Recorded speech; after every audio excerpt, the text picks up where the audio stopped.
Bienvenidos a un nuevo video de este canal, momento en que ya no queda nada para el 25 de octubre, día en que finalmente los chilenos decidiremos si queremos o no una nueva constitución para nuestro país. Este plebiscito surge como parte del denominado Acuerdo por la Paz Social y la Nueva Constitución, declaración pactada por diversas fuerzas políticas con el fin de buscar una salida pacífica a la crisis social que se desata en Chile en octubre de 2019, estallido social sin precedentes a lo largo de todo el país y que solo pudo ser apaciguado temporalmente por la pandemia que nos afecta en la actualidad. Sin embargo, a pesar de encontrarnos en cuenta regresiva, aún hay muchos quienes no conocen las etapas de este proceso, ni tampoco sus reglas o restricciones. Por esta razón, ponte cómodo que te lo contamos aquí, en Un Enfoque Crítico. Pero antes recuerda suscribirte para estar atentos a nuevos contenidos. Posterior al Acuerdo por la Paz Social y la nueva Constitución declarado el 15 de noviembre de 2019, se publica en el Diario Oficial de la República de Chile la Ley 21.200 el 24 de diciembre de ese mismo año, modificando la propia Constitución actual para permitir y describir el procedimiento para la elaboración de una nueva Constitución. Y es aquí donde se redactan las etapas y las reglas del proceso constituyente que te mencionaremos en este video, partiendo por el plebiscito de entrada que originalmente era en abril de este año, pero que mediante la ley 21.221 se reagendó para el 25 de octubre a causa de la crisis sanitaria y que consiste en lo que ya sabemos muy bien, votar apruebo o rechazo ante la siguiente pregunta: ¿quiere usted una nueva constitución? Y en una segunda cédula: ¿qué tipo de órgano debiera redactar la nueva Constitución? Donde se deberá responder Convención Constitucional o Convención Mixta Constitucional, independientemente si votas rechazo o apruebo en la anterior mencionada. En este caso, la Convención Constitucional estaría integrada por 155 personas electas por la ciudadanía, mientras que la Convención Mixta estará compuesta por 172 personas, donde 86 serían ciudadanos electos popularmente y 86 parlamentarios del propio Congreso, los que tendrán por objeto redactar una nueva Carta Magna en caso de ganar el apruebo. Ganarán en este caso las opciones con mayoría simple, es decir, bastaría con contar con más de la mitad de los votos para aprobarse algunas de las alternativas. Entonces, en caso de ganar el rechazo, se mantiene la actual Constitución, hecho que aspira la mayor parte de la derecha chilena, pero que aparentemente, según las encuestas, sería la opción perdedora. Sin embargo, si gana el apruebo, se da inicio al proceso constituyente que describiremos más adelante y que se extendería hasta el 2022, es decir, justamente 2 años. Cabe señalar de todos modos que mientras no sea aprobado un nuevo texto, la actual Constitución seguirá vigente hasta ese entonces. La elección de los convencionales constituyentes se llevará a cabo el domingo 11 de abril de 2021, la misma fecha en que se realizarán las elecciones de alcaldes, concejales y gobernadores. Adicionalmente, los constituyentes se elegirán a través de un sistema proporcional de listas similar al que debutó en la última elección parlamentaria, y de acuerdo con el tamaño del distrito, se elegirán entre 3 a 8 representantes. Y lo novedoso del sistema es que los resultados podrían tener correcciones para asegurar la paridad de género, ya que ningún género puede sobrepasar el 50% del total. Sin embargo, en caso de la convención mixta, los 86 representantes del Congreso serán electos por los propios parlamentarios. Por otro lado, podrán ser candidatos a la convención aquellos ciudadanos que reúnan las condiciones contempladas en el artículo 13 de la Constitución, es decir, que tengan 18 años cumplidos y que no hayan sido condenados por crímenes o delitos simples.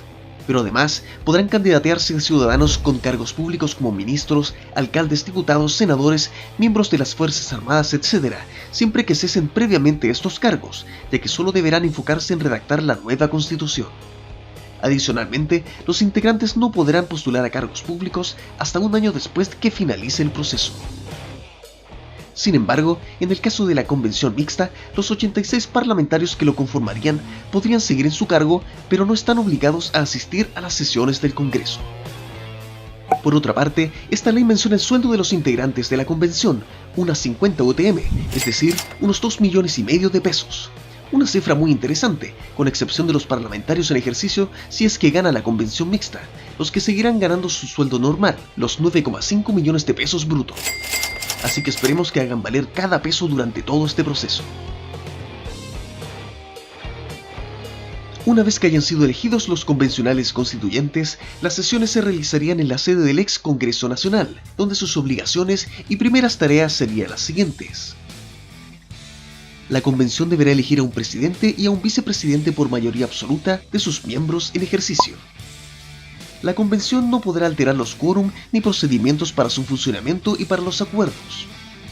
La convención deberá constituir una secretaría técnica, la que será conformada por personas de comprobada idoneidad académica o profesional. La instancia entonces comenzará a redactar la nueva constitución a partir de una hoja en blanco, es decir, no se tendrá la constitución de 1980 como la base para realizar los cambios. De mismo modo, en caso que no se logre consenso respecto a un punto, no se mantendrá lo establecido en dicha carta fundamental. Pero lo que aún resulta bastante polémico es que la convención deberá aprobar las normas por un quórum de 2/3 de sus miembros en ejercicio, es decir, que no basta con sobrepasar la mitad de los votos, sino que, por ejemplo, de los 155 constituyentes, 104 deberían estar de acuerdo al menos para aprobar cada norma. Este fue el motivo principal por el cual el Partido Comunista y al menos la mitad del Frente Amplio no firmaron el Acuerdo por la Paz. Sin embargo, distinto es necesitar 2/3 para aprobar algo donde no hay nada que necesitar 2/3 donde ya hay algo que uno quiere cambiar. Es decir, cualquier ley que se vete por 1/3 de los delegados en el proceso no quedará en la Constitución, que es distinto a lo que ocurre hoy, donde los proyectos de ley vetados mantienen vigente lo que estaba anteriormente. Por lo tanto, si hoy se vetan proyectos por ser anticonstitucionales, en un futuro podría no serlo, ya que habría un vacío legal. Por lo tanto, no es tan cierto que estos 2/3 beneficiarían solo a la derecha, ya que estos buscaron evitar cambios radicales al sistema a través de este quórum, como por ejemplo evitar intervenir las reglas que rigen el mercado, la propiedad privada, etc. Y efectivamente así será, al menos en su mayor parte, pero al no quedar escritas algunas propuestas durante la convención, podrían a futuro ser afectadas por proyectos de ley dentro de estos vacíos legales. Ahora, este hecho puede ser bueno o malo dependiendo de tus convicciones políticas, así que nos gustaría saber tus comentarios al respecto. Pero hay algo que no se menciona mucho y que algunos sectores minoritarios andan reclamando, ya que en estricto rigor, la redacción de la Constitución no será en una hoja completamente en blanco, por así decirlo. ¿Qué? ¿De qué estás hablando?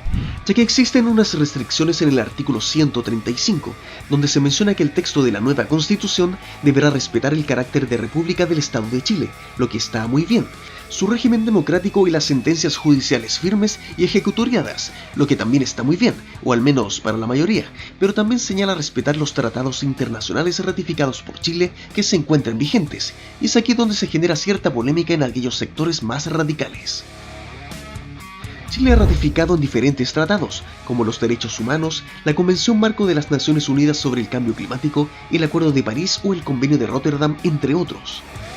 Y en materia económica, Chile cuenta con tratados de la Organización Mundial de Comercio, la OMC, los Acuerdos de Protección de Inversiones, API, y los tratados de libre comercio con Estados Unidos, Canadá, México, la Unión Europea, Australia, entre otros países. Por lo tanto, si bien muchos de estos tratados han sido muy beneficiosos para el país, si la Convención acordara restituir la pena de muerte, por ejemplo, no podría realizarlo, porque ya tenemos suscrito el tratado que dice que una vez que ha sido abolida, no se puede volver a instalar.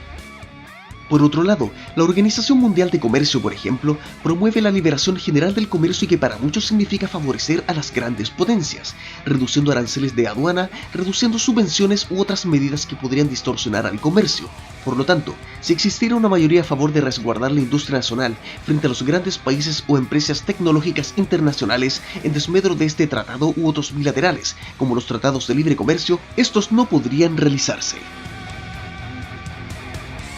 Pasando a otro tema, existirán en este proceso las instancias de reclamaciones, por si cierto número de integrantes consideran que algunos no están cumpliendo con los procedimientos, donde participarían 5 ministros de la Corte Suprema. Sin embargo, estas reclamaciones podrían solo cursarse si un cuarto de la convención hace el alegato. La convención, por otro lado, ya sea mixta o constituyente, tendrá un plazo de trabajo de al menos 9 meses para presentar su propuesta de la nueva constitución. Y en caso que requiera más tiempo, podrá prorrogar su funcionamiento por unos 3 meses más. Y así llegaríamos al plebiscito ratificatorio o de salida a finales del 2022. Una vez redactado el texto, se convocará un nuevo plebiscito para su aprobación o rechazo, cuya fecha de consulta dependerá de varios factores. Esta consulta será con voto obligatorio y se realizará al menos 60 días después de la entrega de la propuesta. Sin embargo, el plebiscito no podrá ser ni en enero ni en febrero, antes de 60 días de una elección o 60 días después de una elección. Por lo tanto, en caso de que se rechace, todo lo realizado en ese plazo quedaría inválido y continuaría vigente la Constitución actual. Pero en caso de aprobarse, se estima que a finales de 2022 se promulgaría la nueva Constitución y por lo tanto la actual Carta Magna sería derogada. Y así hemos llegado al final de este video, pero nos interesa tu opinión. ¿Apruebas o rechazas? ¿Qué opinas acerca de las reglas para redactar una nueva constitución? Dale like si te gustó el video y suscríbete para nuevos contenidos. Un gran saludo desde Un Enfoque Crítico.